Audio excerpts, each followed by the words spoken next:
দলের ব্যানারে। এই দলটির প্রতিষ্ঠাতা প্রয়াত শহীদ রাষ্ট্রপতি জিয়া রহমান বীর উত্তম।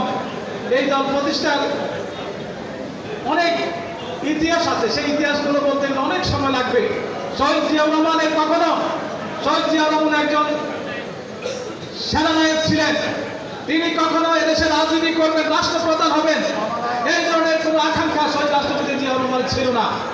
দেশের স্বাধীনতা পরবর্তী দেশের রাজনৈতিক পট পরিবর্তনের কারণে শহীদ জিয়াউর রহমান আপনারা জানেন রাজনীতিতে আবির্ভূত হয়েছেন এবং তিনি সেই আপনারা জানেন আপনার স্বাধীনতার সংগ্রামে আমাদের যখন মুক্তিযুদ্ধরা যখন অসংগঠিত ছিল তখন তার সেই কালুরঘাট বেতার কেন্দ্র থেকে স্বাধীনতার ঘোষণা দিয়ে তিনি এই জাতির সামনে এই শহীদ জিয়াউর রহমানের নামটা প্রথমবারের মতো দেশবাসী জানে এবং চিনে।